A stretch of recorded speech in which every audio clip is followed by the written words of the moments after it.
글쓰기 구주 3차 시합시다. 논제의 양면성을 설명하고 있었죠. 2차 시 마지막에. 이제, 하여튼 이 말의 의미는 뭐냐면,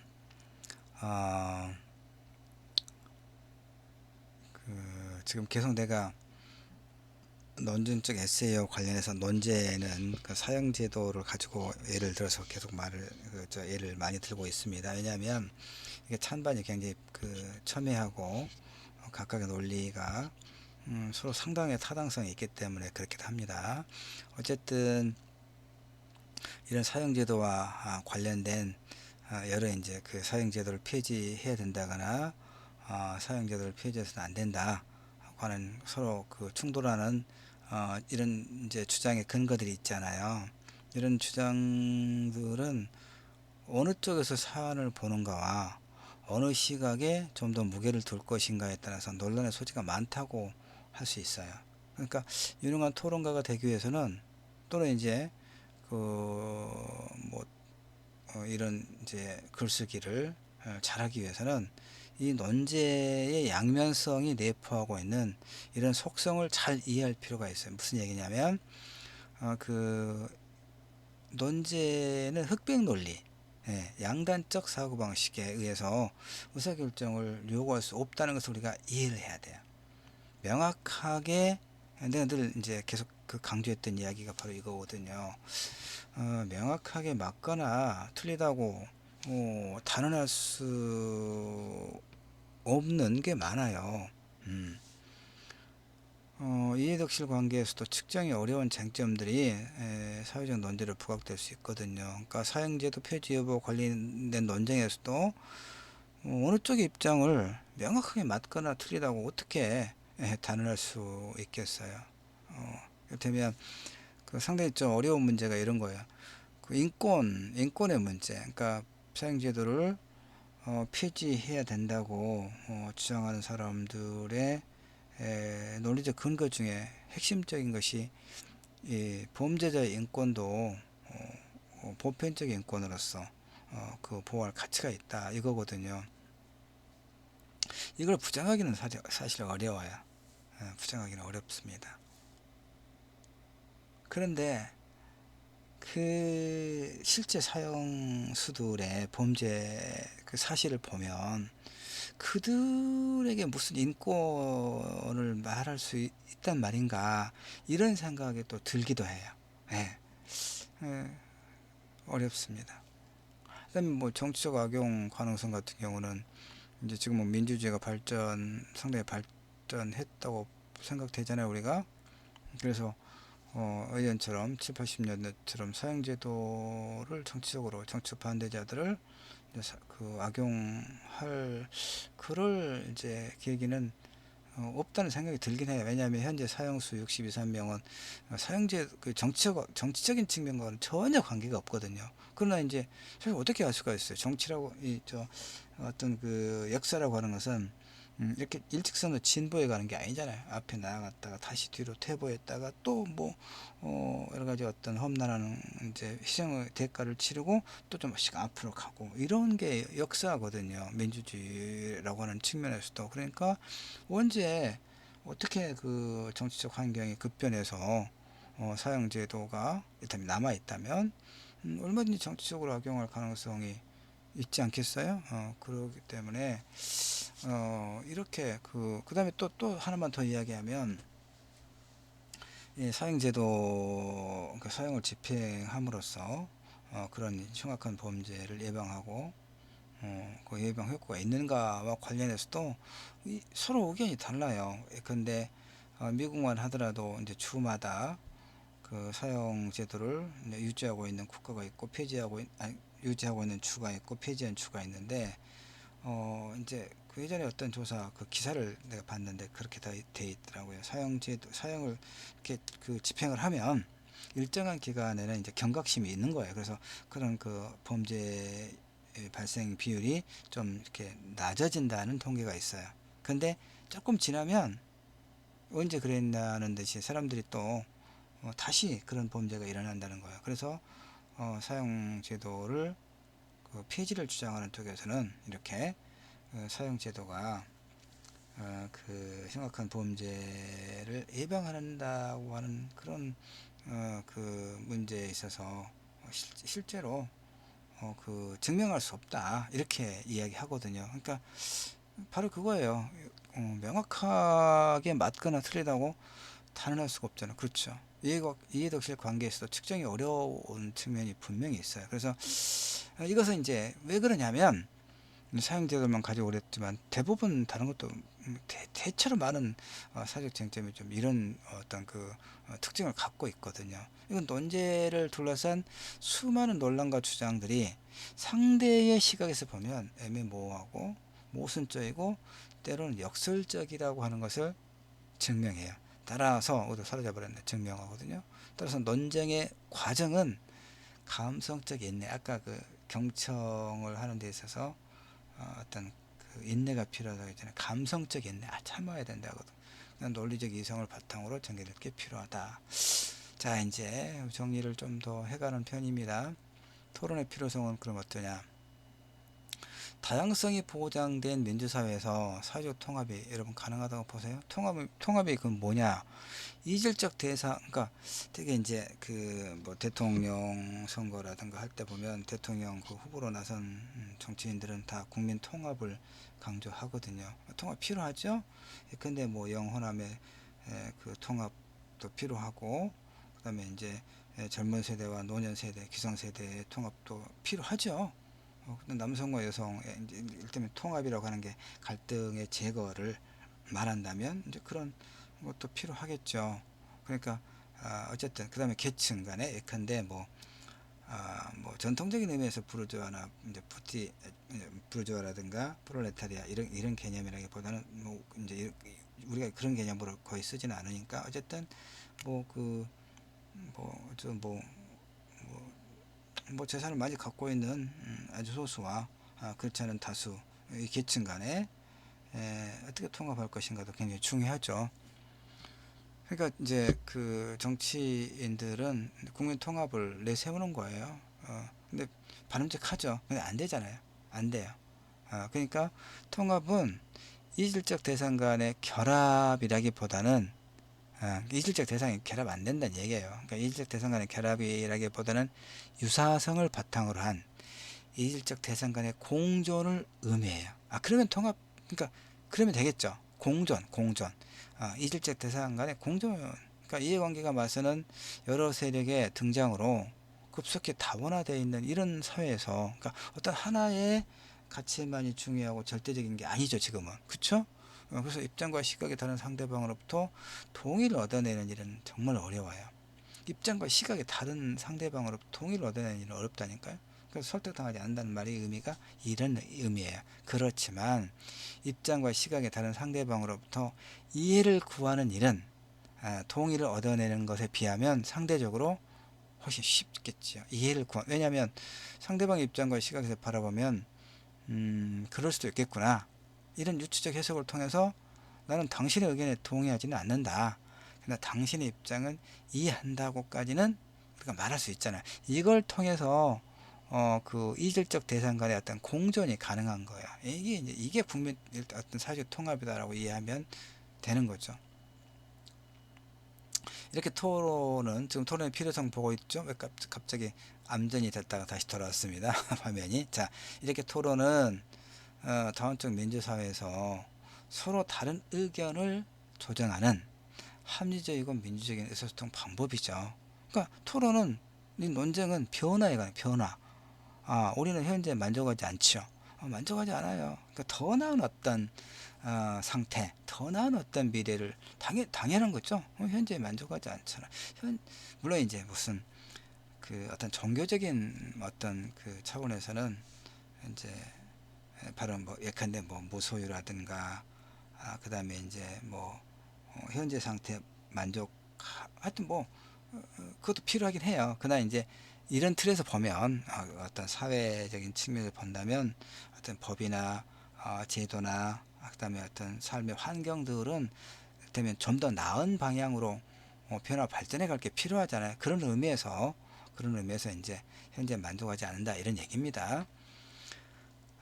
그래서 우리는 현재의 상태의 시끊임없이 변화를 갈망해요. 논쟁이라고 하는 것은 그러니까 어떤 변화를 가져올 것인가 이걸 결정하는 과정이 바로 이게 토론의 필요성이에요.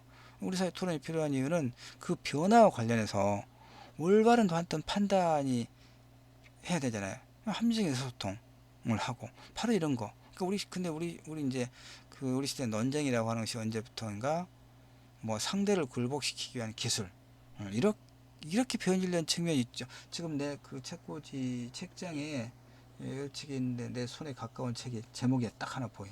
모든 논쟁에서 이기는 방법. 어떻게 모든 논쟁에서 이길 수 있겠어요, 그쵸? 근데 이런 이제 하나의 그 스킬을 이제 나도 이제 이런 논문 쓰기 위해서 아마 이런 책을 또 사서 보고 이렇게 서재에다 책꽂이에다 꽂아놨던 모양인데 이런 책을 기본적으로 난 좋아하진 않아요. 어쨌든 우리 시대 논쟁이라고 하는 것이 상대를 굴복시키기 위한 기술, 이렇게 논쟁의 상대방을 이해를 구하는 게 아니라 굴복시키기 위한 기술로 변질되면 말은 무기가 되죠. 말은 날카로운 무기가 돼. 그러니까 오늘날 우리 그 정치권에서 살벌한 말들, 도대체 상대에 대한 어떤 기본적인 A라든가 그다음에 말하는 사람의 일단 품격 이런 게 전혀 없는 그런 어떤 짱돌 같은 거 그렇죠? 말이 아니라 짱돌 던지는 거죠. 이런 게 난무해요. 그래서 토론은 무엇보다도 합리적이고 민주적인 의사소통의 수단이다. 이게 굉장히 중요합니다. 근데 이런 생각이 들더라고요. 그러니까 토론 대회 나도 이제 우리 지역에서 했던 전국 대학생 토론 대회 예선이라든가 이런 거 이제 그다음에 하여튼 다양한 토론 대학의 그 토론 대회 심사도 여러 번 보고 그러면서 생각했던 게 뭐냐면 심사를 본다는 얘기는 이제 세 명이 심사를 봐요. 심사위원이 두 명의 경우도 있었어요. 두 명의 경우도 있고 세 명의 경우도 있었는데 어쨌든 두 명이든 세 명이든 심사위원이 그러니까 찬반 그 팀이 여러 가지 이제 항목을 가지고 체크를 했다가 이제 배점을 이렇게 부여해가지고 두 사람이나 세 사람이 거의 비슷할 때도 있고 왜냐하면 찬반 그 팀의 우열이 명확하면 거의 이제 사람 생각은 같은 거니까 점수가 거의 같을 수도 있지만 또 그렇지 않을 수도 있잖아요. 그쵸? 두 명이나 세 사람의 의견이 서로 다를 수가 있어요. 음, 그런데 결론은 무슨 얘기냐면 이렇게 어느 팀이 이를테면 상대를 굴복시켰는가 이런 것이 기준이 이를테면 승패나 우승의 기준이 되어서는 안 된다는 거죠. 어떻게 하면은 자신의 주장을 객관적인 어떤 자료나 근거를 제시해서 보다 설득력 있게 상대에게 발언했는가 이런 것이 보다 더 중요한 어떤 그 관찰 포인트가 되어야 되지 않겠느냐 이런 얘기를 하는 거죠. 자 이제 토론 수업의 의의 갑시다. 이거 하고 나면 이제 방법론 조금 설명하고 이제 끝나게 돼 있어요. 자, 이론의 측면은 토론 수업을 통해 얻을 수 있는 능력들이 있는데 진짜 많아요. 그러니까 내가 이제 미국에서 유학한 사람은 아닌데 이야기를 들어보면 이런저런 이제 이런 자료를 보면 다 그러진 않겠지만 어쨌든 미국의 많은 대학에서 이렇게 토론 수업을 할 때 정규교과에서 토론 수업이 많이 있다고 그러는데 토론 수업을 할 때 어느 하나의 논제만 가지고 한 학기 정도 계속 한다는 거예요. 하나의 논제. 근데 사용자들 어떻게 할 것인가? 이것만 가지고 그 클래스에서 한 학기 동안 계속 그러면 어떻게 했어요?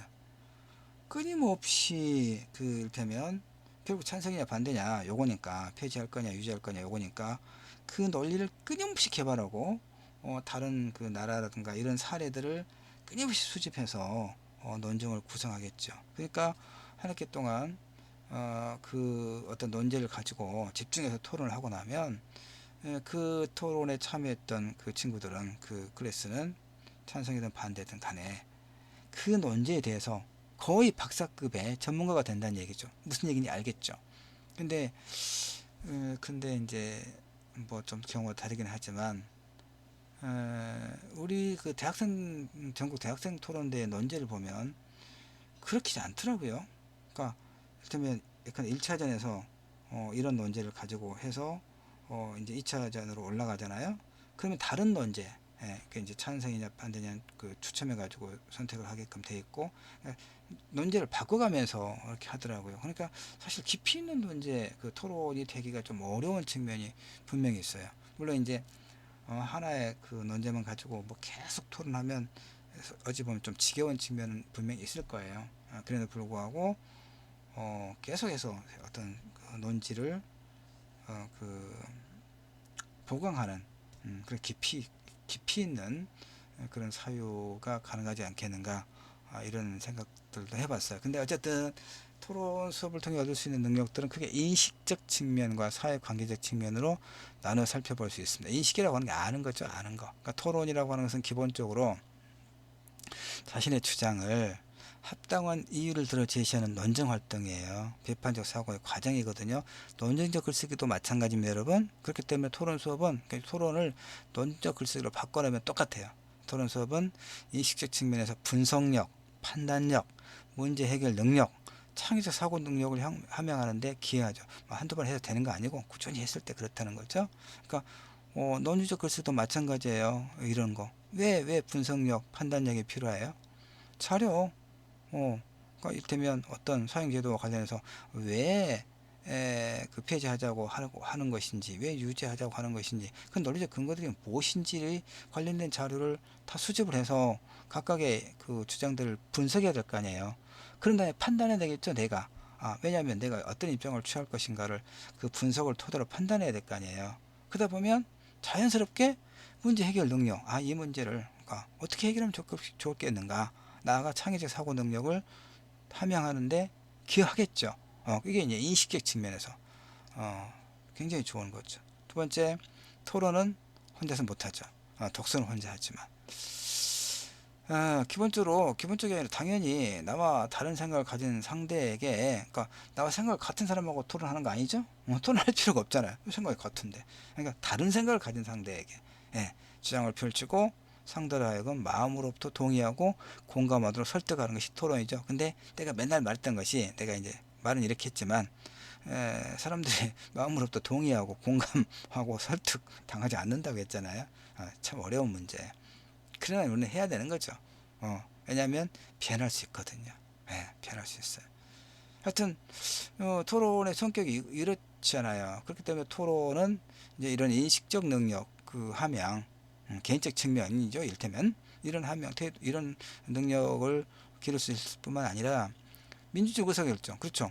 왜냐하면 나와 다른 생각을 갖고 있는 사람과, 그 사람을 이제 이렇게 이를테면 서로 생각이 다른 사람과 이야기를 나누는 거, 그러니까 들어야 되잖아. 들어주고, 그 다음에 내가 말했으면 상대가 말을 해야 되고, 이런 것이 민주적 의사결정 과정이란 말. 이걸 배우는 거예요. 토론 수업을 통해서 자연스럽게 민주주의의 학습을 하는 거죠. 저쪽에서 5분 말하고 내가 5분 말하고 이런 거죠. 예.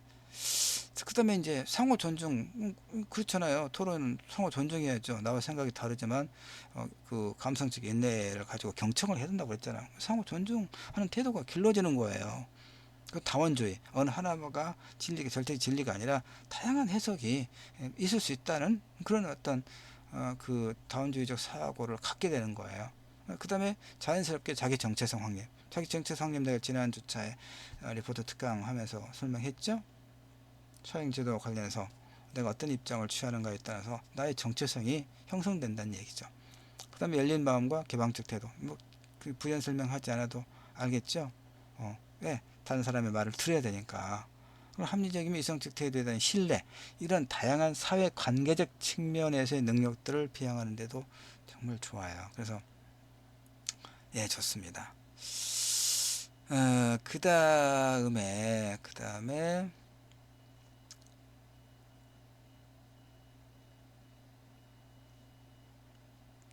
이제 토론 수업을 이제 준비할 때 논제를 선정하고, 이것을 이제 토론 수업의 준비를 논제적 에세이의 준비 과정 이렇게 고쳐서 여러분 이해해도 충분합니다. 논제 선정, 논제, 토론 대상을 선정해야 되겠죠. 그러니까 여러분 이제 나중에 이 공부 끝나고 이제 내가 언제까지 2차 리포트, 정시 리포트 20점짜리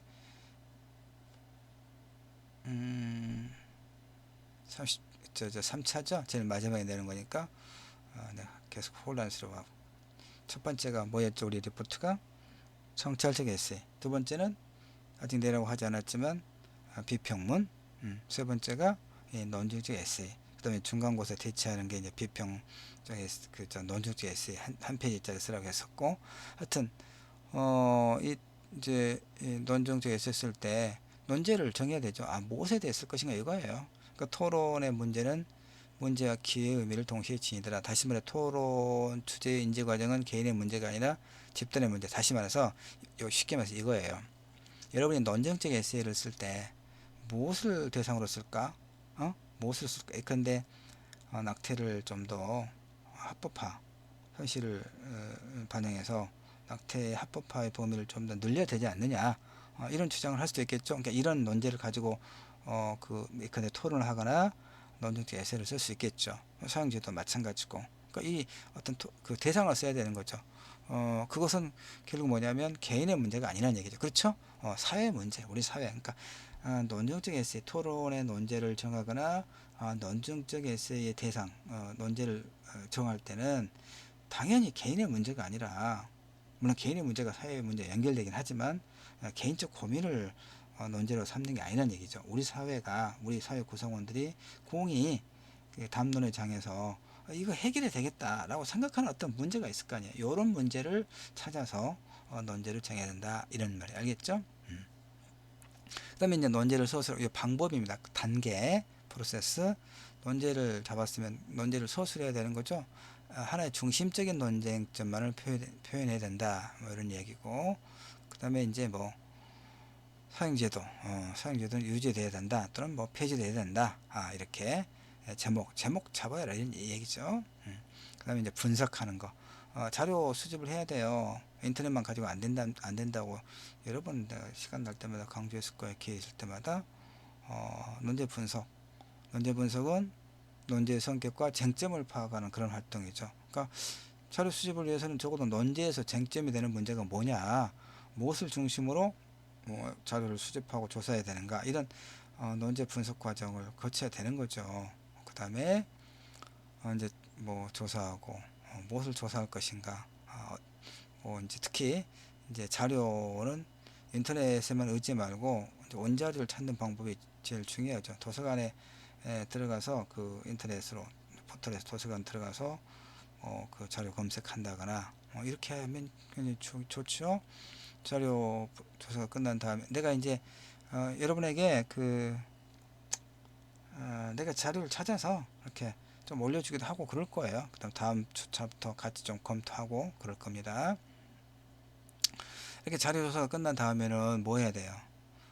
조사된 자료를 분류 정리해야 돼요. 그 다음에 뭐 입장별로, 주장별로, 논거별로. 그러니까 이제 우리가 토론 수업을 할 때는 이제 이렇게 여러 이제 모둠을 구성해 가지고 각각 이렇게 역할을 분담해서 하고, 그러면 서로 협동학습이 되고 서로 이제 또 친밀한 어떤 관계도 형성되고, 물론 토론은 좀 게으른 사람이 있어서 우리가 흔히 하는 말로 숟가락 얹는 친구들도 하나씩 있긴 있습니다만은 대체로 열심히 하죠. 자료 출처, 제목, 이런 페이지 수, 출처 잘 매입 기록해 둬야 돼요. 자료 정리가 끝난 후에는 자료에 대한 검증을 꼼꼼하게 하고, 그 다음에 최근의 자료를 항상 놓치면 안 돼요. 어떤 법과 제도는 이렇게 변화가 많잖아요. 그러니까 그 자료를 수집하고 정리할 때 좀 게으르게 하면 안 돼요. 가장 최근의 자료를 놓치면 논증이라든가 글쓰기가 엉망이 될 수도 있겠죠. 예컨대 예를 들면 사용제도가 폐지됐다고 해봐요. 이제 법적으로 폐지가 돼버렸어요. 근데 근데 이제 좀 극단적인 경우를 쉽게 설명하는 거예요. 근데 그걸 모르고 사용제도가 폐지돼야 한다 이렇게 주장해 버리면 얼마나 우습게 되겠어. 그러겠죠? 이미 사형제도 엊그저께 이를테면 예를 들어서 뭐 2020년 3월 30일자로 사형제도가 폐지됐다. 근데 우리가 이제 그걸 모를 수도 있겠잖아요. 뭐 별 관심이 없었다면. 근데 이제 관련된 토론을 하거나 그랬을 때 그걸 모르고 사형제도가 폐지된다 이렇게 주장하면 엉망이 된다 이런 의미입니다. 그러니까 가장 최근의 자료를 놓치지 않고 잘 찾아서 확인할 게 필요하다 이 얘기입니다. 그다음에 이제 그 자료 출처가 신뢰할 만한 것인가를 항상 확인할 필요가 있습니다. 자, 여기까지 해서 구조차는 이제 그 노년적 에세이에 관련된 글을 공부하기 전 단계로 토론 수업 이제 구조가 같으니까 토론 수업에 관한 여러 가지 이야기를 좀 했습니다. 이것을 여러 번 말했지만 토론이라고 하는 것을 논리적 에세이로 바꿔서 적용해서 읽어도 그대로 거의 100% 거의 적용이 된다 이런 얘기입니다. 자, 여기까지 해서 구조차 우리 글쓰기 수업을 마치도록 하겠습니다. 여러분 고생하셨습니다.